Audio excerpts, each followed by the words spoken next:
ਸਤਿ ਸ਼੍ਰੀ ਅਕਾਲ ਦੋਸਤੋ, ਮੈਂ ਲਿਸ ਨੈਨੀ ਇੰਸਟੀਚਿਊਟ ਪਟਿਆਲਾ ਤੋਂ। ਅਗਰ ਤੁਸੀਂ ਆਪਣਾ ਨੈਨੀ ਦਾ ਵੀਜ਼ਾ ਪਲਾਨ ਆਊਟ ਕਰ ਰਹੇ ਹੋ but you do not know about the sponsor, ਤੁਹਾਨੂੰ ਸਪਾਂਸਰ ਬਾਰੇ ਪਤਾ ਨਹੀਂ ਚੱਲ ਰਿਹਾ ਕਿ ਸਪਾਂਸਰ ਦੀ ਐਲੀਜੀਬਿਲਿਟੀ ਕੀ ਹੈ, ਕਿਵੇਂ ਆਪਾਂ ਸਪਾਂਸਰ ਲੱਭ ਸਕਦੇ ਹਾਂ, ਤਾਂ ਇਹ ਵੀਡੀਓ ਧਿਆਨ ਨਾਲ ਦੇਖਿਓ, ਇਹ ਤੁਹਾਡੇ ਲਈ ਹੈ। ਅਗਰ ਸਪਾਂਸਰ ਦੀ ਗੱਲ ਆ ਰਹੀ ਹੈ, ਇੰਪਲੋਇਰ ਹੁੰਦਾ ਸਪਾਂਸਰ ਜਿਹੜਾ ਤੁਹਾਨੂੰ ਉੱਥੇ ਬੁਲਾਉਣਾ ਚਾਹ ਰਿਹਾ ਹੈ ਕਿਸੇ ਜੌਬ ਤੇ ਕਿਸੇ ਪਰਪਸ ਲਈ। ਨੈਨੀ ਦੋ ਤਰੀਕੇ ਨਾਲ ਜਾ ਸਕਦੇ, ਦੋ ਕੈਟੇਗਰੀਜ਼ ਦੇ ਵਿੱਚ, ਬੱਚਿਆਂ ਦੀ ਕੇਅਰ ਲਈ ਜਾਂ ਬਜ਼ੁਰਗਾਂ ਦੀ ਕੇਅਰ ਲਈ, ਐਜ਼ ਯੂ ਆਲ ਨੋ। ਹੁਣ 2023 ਔਰ 24 ਦੇ ਵਿੱਚ ਕਹਾਣੀ ਕੀ ਹੋ ਰਹੀ ਹੈ, ਕਈ ਇੰਪਲੋਇਰਸ ਦੇ ਫਾਈਨੈਂਸ਼ੀਅਲ ਸਟੇਟਸ ਚੈੱਕ ਹੋ ਰਹੇ ਹੈ, ਜਿਹੜੀ ਮੈਂ ਲਾਸਟ ਵੀਡੀਓ ਦੇ ਵਿੱਚ ਪਾਇਆ ਵੀ ਸੀਗਾ। ਹੁਣ ਜਿਹੜੀ ਜੌਬ ਲੈਟਰ ਤੁਸੀਂ ਲੈਂਦੇ ਹੋ ਉਸ ਦੇ ਵਿੱਚ ਤੁਹਾਨੂੰ ਕਿਹੜੇ ਇੰਪੋਰਟੈਂਟ ਡਾਕੂਮੈਂਟਸ ਹੈ, ਜੇ ਤੁਸੀਂ ਪਲਾਨ ਆਊਟ ਕਰ ਰਹੇ ਹੋ 2024 ਦੇ ਵਿੱਚ ਐਲਡਰਲੀ ਕੇਅਰਟੇਕਰ ਲਗਾਉਣ ਦਾ, then you have to take care ਕੁਝ ਇੰਪੋਰਟੈਂਟ ਡਾਕੂਮੈਂਟ ਇੰਪਲੋਇਰ ਦੇ ਲਾਣੇ ਹੀ ਹੈ ਫਾਈਲ ਦੇ ਵਿੱਚ। ਉਹ ਕਿਹੜੇ ਡਾਕੂਮੈਂਟ ਹੈ? ਜਦੋਂ ਆਪਾਂ ਜੌਬ ਆਫਰ ਲੈਟਰ ਲੈ ਰਹੇ ਹਾਂ ਤਾਂ ਜੌਬ ਆਫਰ ਲੈਟਰ ਦੇ ਵਿੱਚ ਤੁਹਾਡਾ ਜੌਬ ਟਾਈਟਲ, ਜੌਬ ਡਿਸਕ੍ਰਿਪਸ਼ਨ, ਠੀਕ ਹੈ, ਨਾਲ ਇੱਕ ਫਾਰਮ ਲੱਗਦਾ ਹੈ ਜੌਬ ਦਾ, ਇਹ ਸਾਰਾ ਨਾਲ ਲਾਣਾ ਹੈ। ਦੈਨ ਉਸ ਜੌਬ ਲੈਟਰ ਦੇ ਵਿੱਚ ਤੁਹਾਡੀ ਕੁਆਲੀਫਿਕੇਸ਼ਨ ਐਂਡ ਰਿਕੁਆਇਰਮੈਂਟ ਜ਼ਰੂਰ ਮੈਂਸ਼ਨ ਹੋਏ, ਜਿਵੇਂ ਇੰਪਲੋਇਰ ਵੱਲੋਂ ਕੋਈ ਇੰਪੋਰਟੈਂਟ ਜਿਵੇਂ ਫਸਟ ਏਡ ਹੋ ਗਿਆ, CPR ਹੋ ਗਿਆ, ਬੇਸਿਕ ਲਾਈਫ ਸਪੋਰਟ ਹੈ, ऐसे कुछ स्किल्स रिक्वायर्ड होंगे, सर्टिफिकेशंस रिक्वायर्ड होंगी है जो इंप्लॉय तो मंगता है, ठीक है, वो चीज़ा मैंशन होन। वर्किंग आवर्स एंड शेड्यूलिंग वो प्रॉपरली मैंशन हुई, salary and benefits properly mention होन, सैलरी दे विच कितनी सैलरी पर आवर वो तुहानू देंगे, बेनिफिट दे विच तुहाडे पेड टाइम ऑफ की रहणगे, सिक लीव एंड हेल्थ इंश्योरेंसिस, ये सारा कुछ जॉब लेटर दे विच मैंशन होना बहुत ज़रूरी है। नैक्सट, जदों आपां कोई इंप्लॉयर नूं सिलेक्ट करते हैं या अपना उन्हां दा कुछ फाइनल हुंदा है, फिर आपां एक इंप्लॉयर पे स्टब जरूर देखते हैं। ना what is employer pay stub? देखो, कई इंप्लॉयर्स चाहते जरूर है कि उन्होंने को नैनी आए बट वो एलिजिबल नहीं होंगे नैनी नूं बुलाउण लई। सो अगर वो तुहानूं स्पॉन्सर करन तो बट ऑबवियस है कि तुहाडी फाइल रिजेक्ट हो जाएगी। आपां खुश हो जाते हैं भी स्पॉन्सर मिल गया है ना, बट वो स्पॉन्सर एलिजिबल है, ये तुहानूं उन्हां दी पे स्टब तो क्लीयर हो जाएगा, ठीक है। हुण पे स्टब की हुंदा है?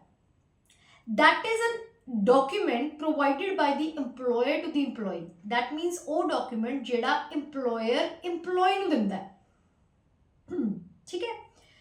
ਜਦੋਂ ਉਹ ਕੰਮ ਕਰ ਰਹੇ ਹੁੰਦੇ, ਅਫਕੋਰਸ ਜਿਹੜਾ ਇੰਪਲੋਇਰ ਤੁਹਾਨੂੰ ਬੁਲਾਉਣਾ ਚਾਹ ਰਿਹਾ ਹੋ ਕਿਤੇ ਨਾ ਕਿਤੇ ਵਰਕ ਕਰ ਰਿਹਾ ਹੋਏਗਾ ਜਾਂ ਬਿਜ਼ਨਸ ਕਰ ਰਿਹਾ ਹੋਏਗਾ। ਅਗਰ ਉਹ ਵਰਕ ਕਰ ਰਿਹਾ ਹੈ ਤਾਂ ਉਹ ਪੇ ਸਟਬ ਉਸ ਨੂੰ ਜ਼ਰੂਰ ਮਿਲਦੀ ਹੋਏਗੀ, ਜਿਸ ਦੇ ਵਿੱਚ ਉਸ ਦੀ ਅਰਨਿੰਗ, ਉਹਨਾਂ ਦੀ ਡਿਡਕਸ਼ਨ ਤੇ ਉਹਨਾਂ ਦਾ ਪੇ ਟਾਈਮ ਪੀਰੀਅਡ, ਉਹ ਸਾਰਾ ਕੁਝ ਮੈਂਸ਼ਨ ਹੋਏਗਾ, ਰਾਈਟ।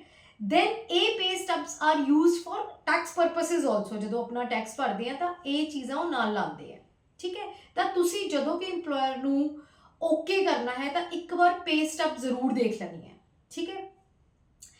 थर्ड आ गया जी तुहाडी इंप्लॉयर दी जेन्युइन नीड, ठीक है।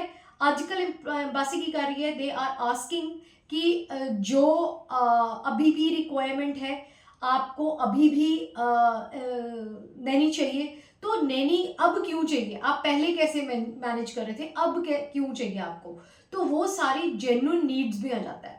तो जब भी आप फाइलिंग करवाते हो तो आपको जेन्युइन नीड्स जस्टिफाई करना बहुत ज़रूरी है, ठीक है।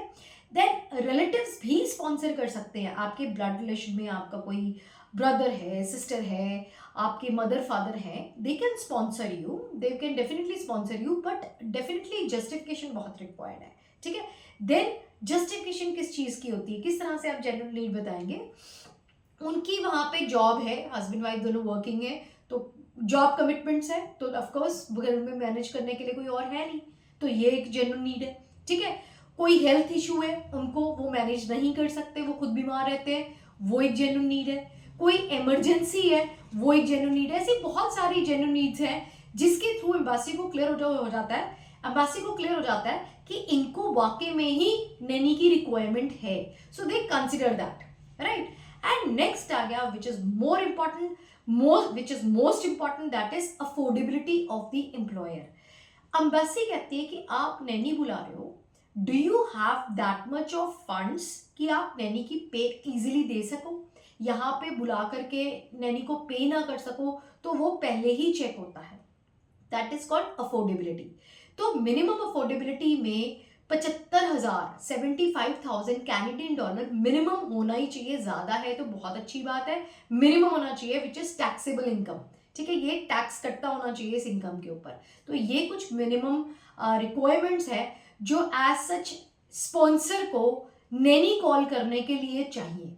ठीक है, इन केस आप हमें कुछ पूछना चाहते हो स्पॉन्सर के रिलेटेड, या हम फ्री स्पॉन्सर्स देते हैं, हमारे पास कई बार स्पॉन्सर्स के खुद कॉल आ जाते हैं और हमारे पास कई बार स्पॉन्सर्स की नीड होती है, जो स्पॉन्सर्स हमें मेल कर देते हैं, तो उनके लिए हमारे पास फ्री स्पॉन्सर्स कई बार होते हैं। सो हम अपने स्टूडेंट्स को ही प्रोवाइड करते हैं। अगर आपको नैनी की स्पॉन्सर्स के बारे में कुछ जानना है, ठीक है, नैनी की गाइडेंस, नैनी की फाइल के बारे में कुछ जानना है, so we are providing a free sessions. ठीक है, हम लोग फ्री सेशंस देते हैं, तो आप हमें मेरे साथ अपॉइंटमेंट बुक कर सकते हैं। अदरवाइज आप नीचे दिए गए नंबर पे हमें कॉल कर सकते हैं, जिसमें हम आपको पूरा आपकी फाइल की ही असेसमेंट करके बताएंगे कि आप एलिजिबल हो, अगर नहीं हो तो क्या चीज आपकी कमी है जिसको आप दूर कर सकते हो। सो इन केस आप नैनी का सर्टिफाइड कोर्स करना चाह रहे हो, देन ऑल्सो आप हमसे फ्री डेमोज ले सकते हो। ये वीडियो आपको अच्छी लगी है, लाइक जरूर करिए, सब्सक्राइब जरूर करिए। Thank you so much.